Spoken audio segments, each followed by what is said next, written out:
Welcome back. Joining us on the show, we have Dr. Richard Kanyangu. He is a minister at TRU, and he is also running for the presidency of Zimbabwe. Welcome to the show. Thank you so much, yes. Susan. This is a big deal. It is. A huge deal. You've been in Kamloops since 2010. You work here as a minister. You've also been a psychiatric nurse at the hospital, as you mentioned. Mm-hmm. But you're taking on this major endeavor to run for the presidency of a country that has seen the same leader, Robert Mugabe, since 1987. That's true. Why are you doing this?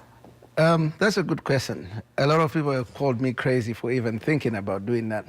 But I've come to a place where I realize that a lot of the things that are happening to the people back home cannot be justified. People are dying, people are living in poverty that is not justifiable.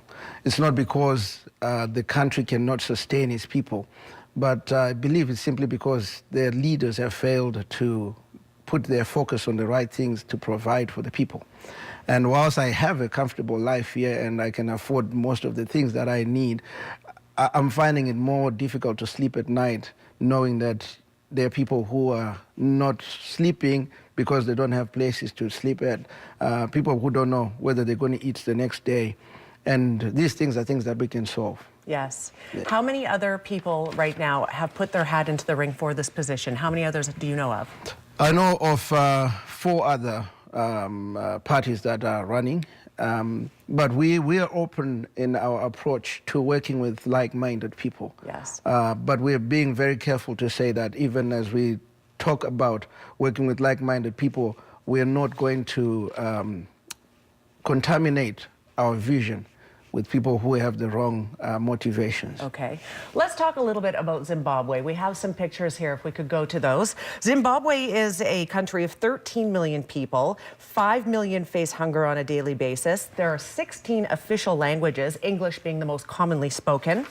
According to Amnesty International, the current government, though, violates the right to shelter, food, freedom of movement and residence, and the economy has been suffering in recent years. This is Robert Mugabe. He has been the president since 1987. He was the prime minister before that. And the economy right now is suffering. The mining sector is huge, but there's widespread deforestation and poaching of wildlife. Inflation is massive. The tourist economy, the tourism has really been failing in recent years. I'm sure these are some of the issues that worry you. True. And when you look at it, those are the bedrocks of the economy.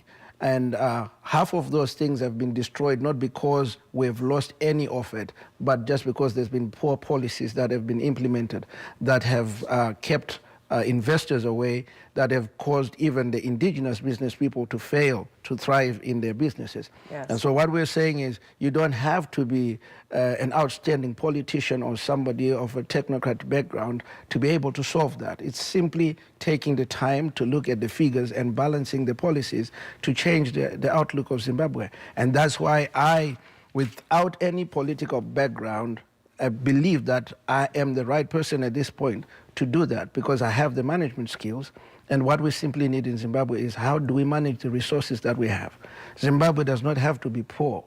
We have enough resources, when you look at it from a mineral perspective or even from a human resources perspective, to be competing with all the other Western countries. In 1980, when we gained independence, the Zimbabwean dollar was equivalent to the US pound, to the UK pound. And that's a possibility. I believe we can do that again. And you want to get back there? That's right. So you will not be staying here and running. In May, you plan to return to Zimbabwe. Yes. You're going to leave your family here. That's right. And then depending on how things go, they will move back there. That's right. Do you fear for your safety, considering that there have been allegations in past elections that the process hasn't been necessarily fair when it comes to the way Election Day goes? Yes, the playing field is not level. And that's what makes it difficult.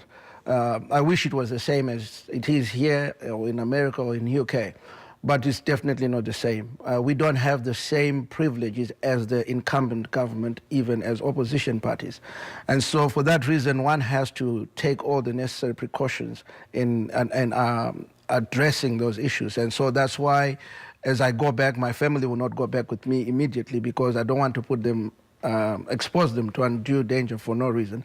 But I believe that as an individual, we have put some structures in place to ensure that we're safe. We have changed the strategy of how we do our campaign to make sure that we are not even exposing those people who choose to vote for us. That's one of the things that people keep asking us on our website is how are you going to protect the people who vote for you? And so in addressing that, we have changed how we will do our campaign. And we are focusing more on the one-to-one approach and also using outlets like this one, where we can reach out to the millions of Zimbabweans that are outside of Zimbabwe, who still have an influence on the Zimbabweans that are inside the country. Why are you the best person for this job? Because my motivation is pure. I'm not doing this for any self-gain. I live a comfortable life here. I consider myself to be rich considering where I came from, to be where I am today. But I'm willing to leave that to ensure that somebody else has that same opportunity. So my motivations are not for personal gain, which is the biggest problem that we have in African politics. Most of the African politicians go into politics for what they can get for themselves. And that's why if you look at the people that are fielding in Zimbabwe, most of them, it's that same background that they're coming from. It's either they're looking at what they can get for themselves. It's not really looking at the interests of the people.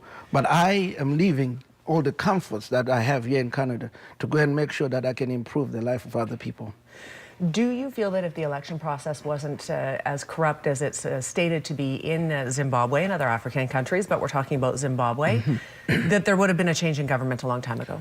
Yes, I do believe so, because the incumbent has lost their elections twice already before, but they just wouldn't give up power. So if things were fair, I'm sure that they would have been out of power probably in 2003, 2008, and then 2013. But we believe that the people are at the place where they're saying we've had enough. Mugabe is 93 years old. Is there at no point a retirement plan there? Or do rulers there just stay? They just keep going and going? Or I think what we're seeing is a man who has failed to create a predecessor for himself, and that's why he is stuck in power. He has no confidence in the people that are within his party. And that's why at 93, when he should be enjoying retirement, he's still being put forward as a contender. But that's good news for me, because I'm only 41, he's 93. I think I can outdo him in any race. What a pleasure, Richard, to have you on the show. Our time is sadly already up, how quickly it goes. You will be leaving in May, as you stated, but Richard has a website, and it is on the screen right now, so that we can follow his process as he heads back to Zimbabwe in May and starts gearing up for the election campaign that will ensue going into 2018. True. So we appreciate you being here. We wish you the best with your endeavors. Thank you. Is there anything else that you would like to add?